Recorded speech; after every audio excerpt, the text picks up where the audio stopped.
Last February, my landlord offered me a deal I thought I'd be stupid to pass up. Rent for the small house I'd just moved into would be cut in half, so long as I didn't use the basement. Not exactly a hard sell. I'm barely home to begin with. I work late, and when I do get a night off, I'm just trying to catch 2 hours of rest with ramen and reruns. At the time, I thought maybe it was flooded, or filled with old junk, or full of some kind of exposed wiring and mold the landlord didn't want to fix. He was clear that it wasn't part of the lease. Off limits. Out of sight. Out of mind. I signed without even seeing what was down there. The house itself wasn't much. Just a beige one-story place on the outskirts of town. A 20-minute drive from anything important. It creaked like a haunted movie set, and the porch faced a narrow strip of trees that always looked a little too dark, even during the day. But I didn't really care. I was alone, and honestly, I preferred it that way. The first 3 weeks were fine, quiet, until the heater kicked in at full blast and the nights dropped below freezing. I'd been lying on the couch with a blanket and a bottle of whiskey, dozing through a documentary with the sound low, when I heard the knocking. Not footsteps, not pipes. Knocking. 3 soft taps, in a perfect rhythm. Close. Too close. It came from the small square door between the kitchen and the laundry machine. The basement hatch. I told myself it was just the heater expanding, floorboards settling, something ordinary. But the next night, just past 2 a.m., it happened again. 3 soft knocks. Identical pattern. Same time. I didn't go near it. Just turned up the volume on the TV and pulled the blanket higher. By the 5th night, I couldn't ignore it anymore. It had escalated. 3 knocks, then 3 more. Faster. Then a pause, like someone was waiting. Then I heard the voice. It was barely louder than my breathing. "Hello? I know you're there." I sat there frozen, one hand still in the bag of chips I'd been eating, the greasy crinkle of plastic suddenly deafening by comparison. "Please," the voice said softly. A girl's voice. Quiet. Muffled. Like she was just behind the hatch door. "I need help." Goosebumps climbed my arms. There was no mistaking it now. That voice didn't belong to pipes or creaky hinges. It was real. Human. Young. At first, I thought it must have been a prank. A hidden speaker or something. I even texted Noah, my tech head friend, with a joke about how my landlord was probably trying to scare me into giving up the lease. He replied with a meme of a crucifix and didn't follow up. I tried knocking back once, just once. She didn't respond to the knocks, just said, "Please, just talk to me." I didn't. That night, I barely slept. I kept expecting the voice to return, or worse, the hatch to creak open on its own. But nothing else happened. When I woke the next day, I could have convinced myself I dreamt the whole thing, except there was a small strip of paper on the floor, slipped just outside the hatch, like it had been pushed through the crack, a torn corner of a notebook page with shaky handwriting. "It's not safe down here. I'm not supposed to talk to anyone, but I'm scared. Are you nice?" I stared at it for way too long, not touching it, just waiting to understand how it made me feel. Not scared, really. More like disturbed in a way I couldn't phrase yet. I left it there, cleaned the winter dishes on the counter, fed the cat that sometimes wandered onto my porch, pretended everything was normal. By the end of the week, she'd begun speaking every night. 1 or 2 sentences. Soft, slow, and mostly the same. She always started with hello, then something new, then always ended with, "Please, talk to me." I stopped watching TV at night, just sat on the couch, tense, listening. Then one night, I made a mistake. I spoke back. I didn't say much, just one word. Who? A long silence followed, stretching across that hatch like a shadow. For a minute, I thought I'd scared her off. That silence lasted so long, I started laughing nervously to myself, half expecting my skepticism to win out and expose the whole thing as a prank. Then she said, "You heard me." A week passed with me answering her, not with full conversations, but sometimes with "okay," or "why," or "what do you want?" She never told me her name, just said things like and ah. I'm stuck. He put me down here.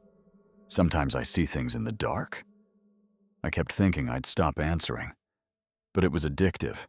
Every night I waited and feared she wouldn't return, listening for the first knock like it was a bedtime story I couldn't go without. Still, there was a part of me, distant and small, that wanted to know the truth. So one night I asked, "Can I open the door?" Silence again. Then, "Please don't." The voice sounded terrified at the idea, and something about that answer scared me more than if she'd said yes. The next night, I put my phone near the hatch and hit record while we talked. I didn't listen to it at first, just saved the file and turned off the light. Then later, lying in bed unable to sleep, I opened it and felt my stomach turn. Her voice wasn't what I'd heard. It sounded static, distorted, off-pitch, and filled with tiny overlapping whispers, like multiple voices buried under hers, too fast to distinguish, almost like it was being played backwards. The effect made me nauseous. It wasn't a filter. I know audio. I edit podcasts in my spare time, and this wasn't normal sound design. Something was wrong. In the morning, I played the file again. Her voice was gone completely. All I heard were knock sounds and faint scratching, like nails over carpet. When I checked the paper note from before, which I'd left near the fridge, it had changed. The words weren't there anymore. Just a new sentence written sideways, in smaller letters. "Don't talk to her." That note, "Don't talk to her," it broke something for me. Not because of what it said, but because I didn't write it. No one else had been in my house. The doors were locked, always. I'd even changed the deadbolt when I moved in. Maybe the landlord had a spare key, but why would he scribble ominous warnings in tiny print and sneak them into my kitchen? I wanted to believe it was all in my head. Sleep deprivation, isolation, whiskey, the kind of creepy fantasy you half invent on a winter night while doom-scrolling Reddit at 3 a.m. That night, I didn't answer the knocks. I turned the bathroom fan on, stuffed old towels under the basement door, and left the TV on until the static carried me to sleep. But ignoring her didn't make her stop. I came home the next afternoon to find the hatch cracked open. Not wide, just barely. An inch, maybe less. Enough for cold air to press through. And with it, that smell. Have you ever been inside a place where water damage never fully healed? That musty rot of old stone and wet insulation, cracked pipes and darkness that's been stagnant too long? It was like that, mixed with something sweet that didn't belong. Like burning hair and candy. The scent was wrong because it made no sense together, and still somehow stuck to my lungs like mildew. I closed it and locked it again. I didn't say anything to the landlord. I told myself it must have been loose, faulty latch, something boring and fixable. 48 hours passed before I heard her again. This time, she didn't knock. There were no warning signs, just the voice creeping out of the air like a memory repeating itself wrong. "I'm still here." Maybe it's stupid, but I answered without thinking. "Why did you open the door?" There was no hesitation. You wanted me to. That word stuck with me. Wanted. Like she knew something about me I didn't. Like she'd been waiting for me to realize it. After that, we didn't talk much for a few nights. She'd say a few things. I would reply with short pieces. And always, that phrase returned, like a whisper built into the script of every night. Please talk to me. Except now. It wasn't always from the same place. I started waking up to hear the voice in other parts of the house. Bentuath, dislocated, once from the hallway, another time from the bathroom drain, always saying the same thing, and once from the corner of my bedroom at exactly 3 in the morning. That time, I felt breath. I looked directly at the spot. There was nothing there, but the furniture cast faint shadows against something that didn't look like air. It bent subtly, like a smudge on camera glass or the shimmer of heat waves on blacktop. I didn't sleep that night. The next day, I went out. Just started walking with no plan, no real destination. Just needed to feel the cold air, hear real people. Ended up at a small diner outside of town that I used to go to during college. Except it wasn't nostalgia that brought me there. It was her idea.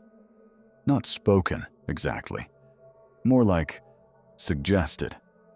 A slow growing pressure under the skin, like when you can't stop humming a song you don't remember liking.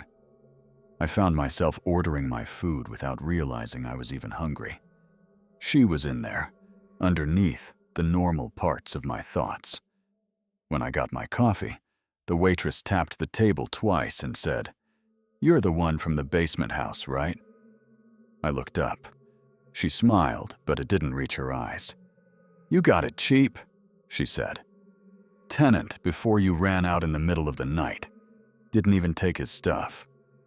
I felt my throat tighten. Did he say why? The waitress hesitated, grabbing the rag from her apron and folding it slowly. Kept going on about some girl. Said she'd crawled into his dreams and started showing up in mirrors. She paused. Didn't say much else, except for this.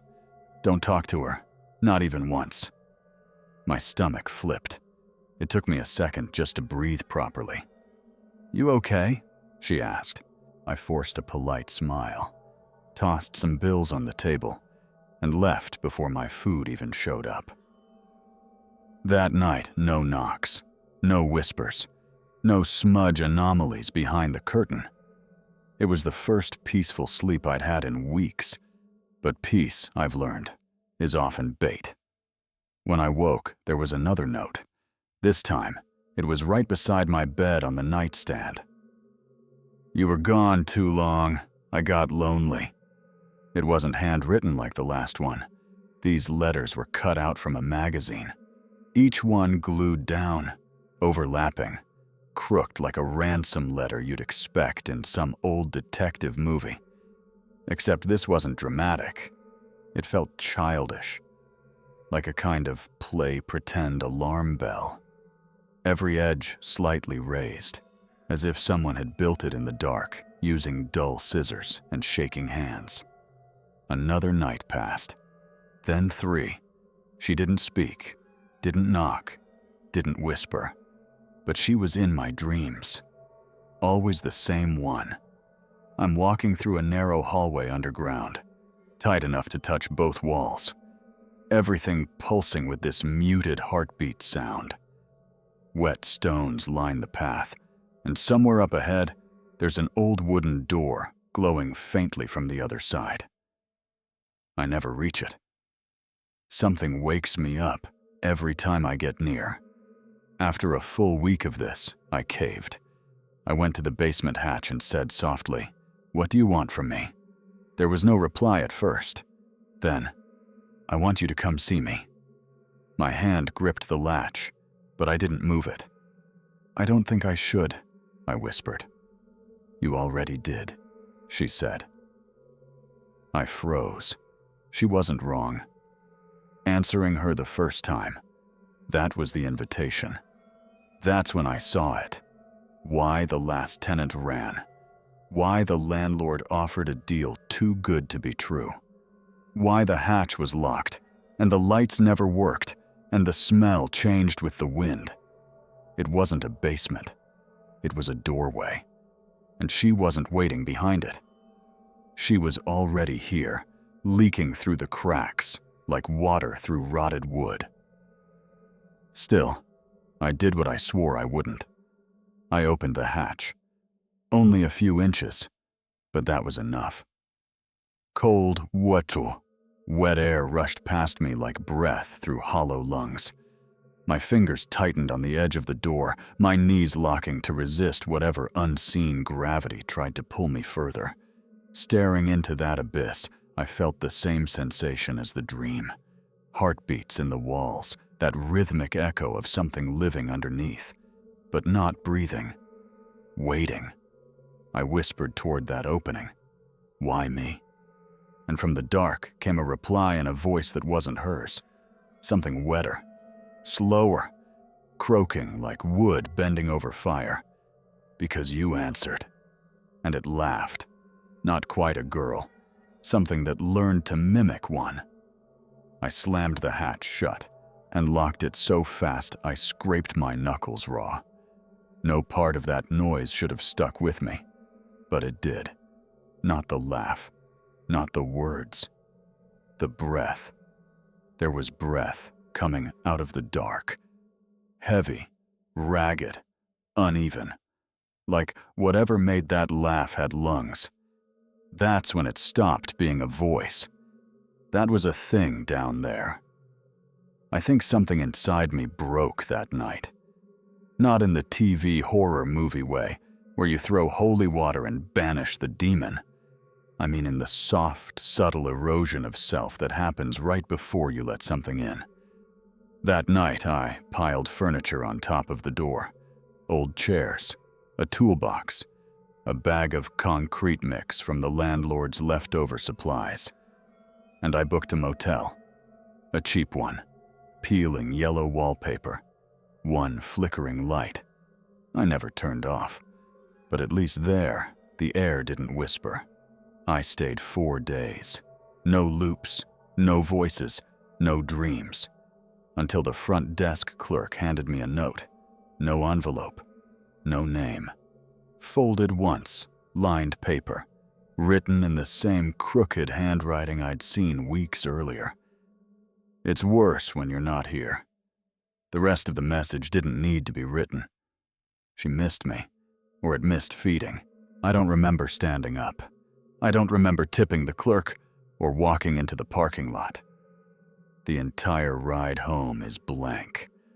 My last memory before arriving back at the house is the slow, automatic gesture of unlocking my driver's side door.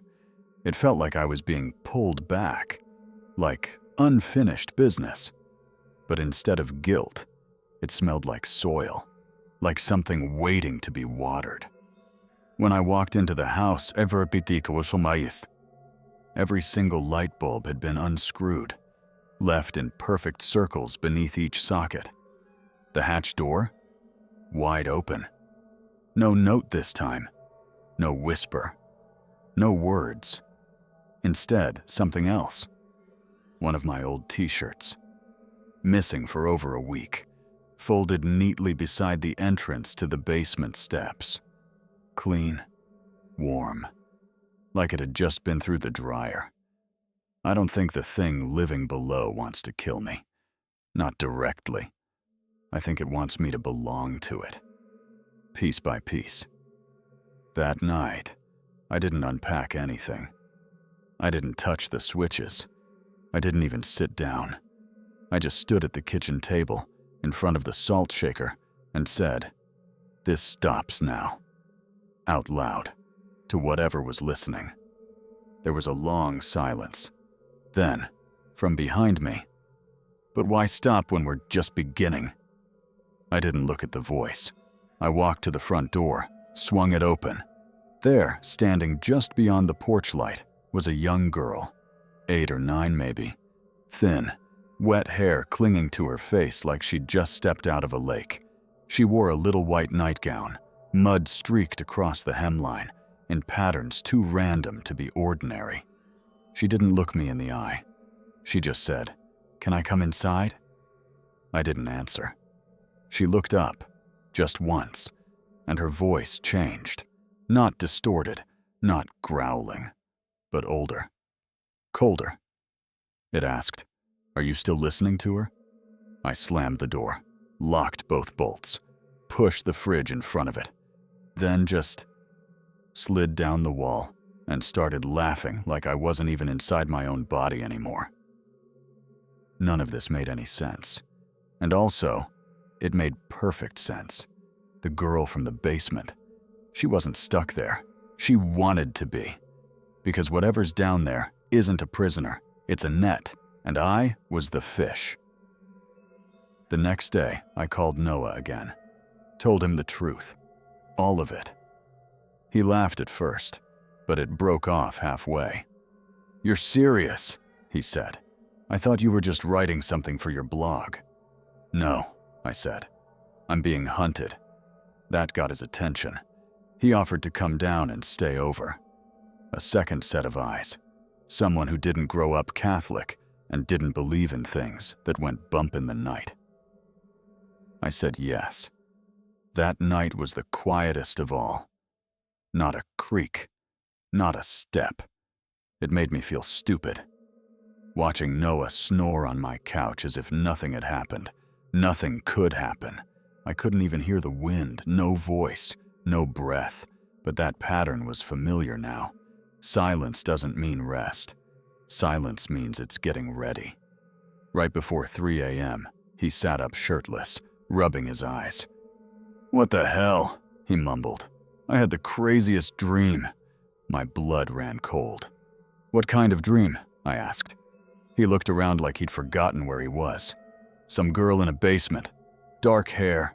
Pale face. She kept whispering to me. I thought it was you trying to mess with me." I didn't even respond. He stood up, walked toward the kitchen to grab a drink, and stopped. His body froze mid-motion. His face tilted just slightly. "Dude," he said, barely above a whisper. "Where's your hatch? I don't see it." I turned to look. The hatch wasn't there. The whole wall had gone smooth, with fresh paint. It looked new. But this was the same wall I'd locked and sealed and reinforced. The door couldn't just vanish. And then we both heard it, from inside the wall. One long scrape, like something sharp being dragged downward against wood. Then a pause. Then, "I'm so glad you brought someone new." Noah backed away from the wall like it had grown teeth. "What the hell was that?" he breathed. "Is this some kind of speaker system? Are you playing a prank, man? Because I swear it's not me," I whispered. "It hasn't ever been." He pressed his hand flat against the wall, knocking gently like he was waiting for a hollow sound. "Where's the hatch? You said it was right here." "It was," I told him, "but now it's moved, or it's everywhere now." I don't know why I said that.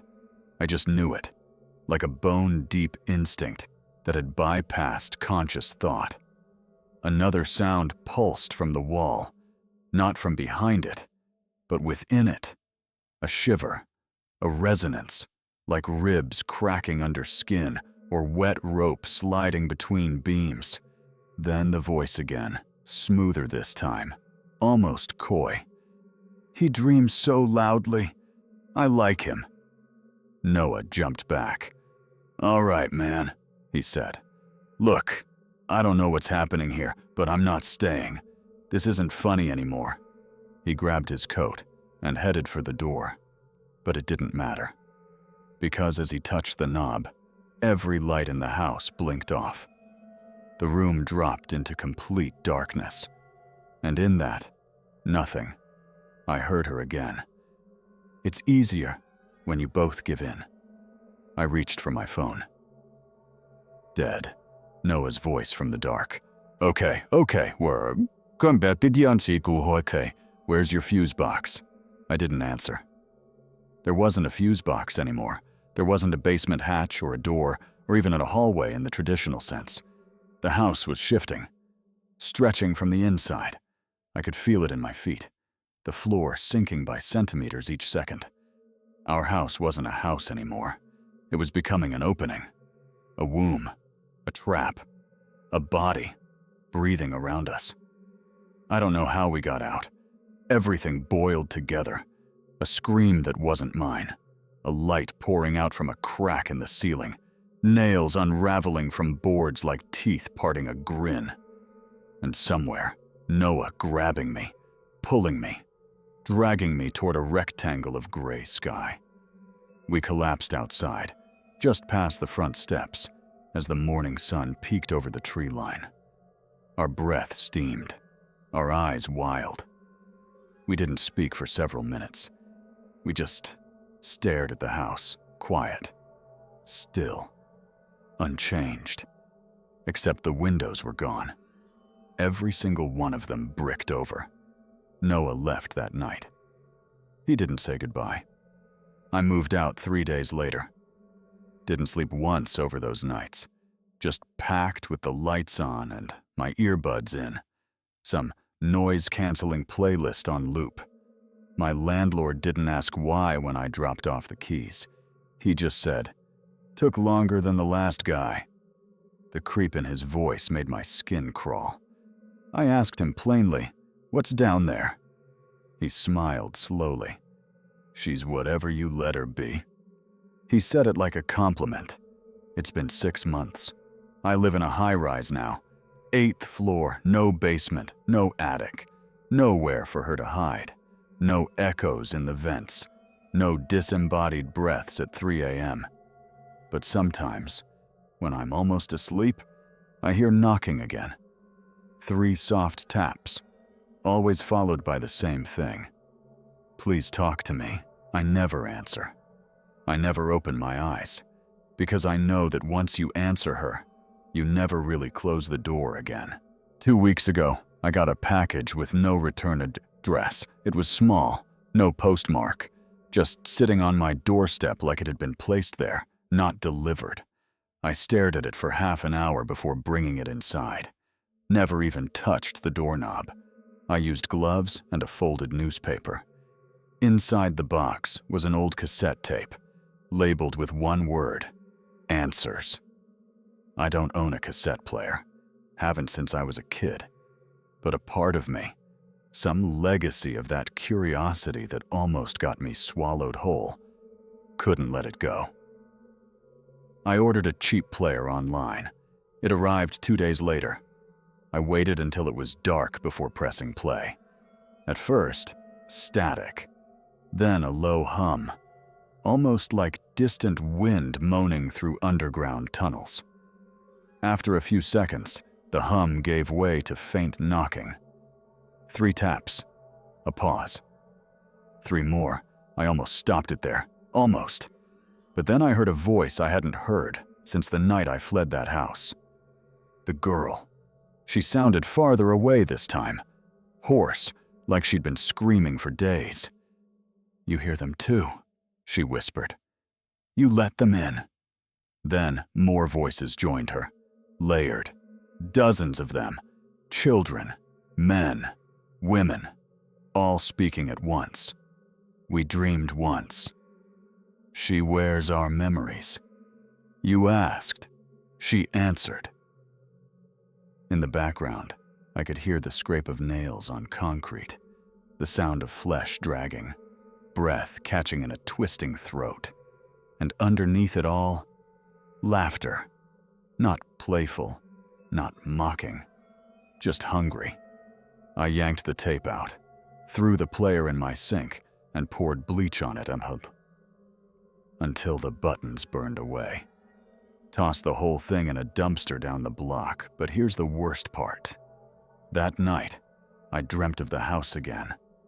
Just like before, the narrow hallway, the stone walls, the pulsing, wet heartbeats rising from deep beneath the floor. Only this time, the wooden door at the end. It was open.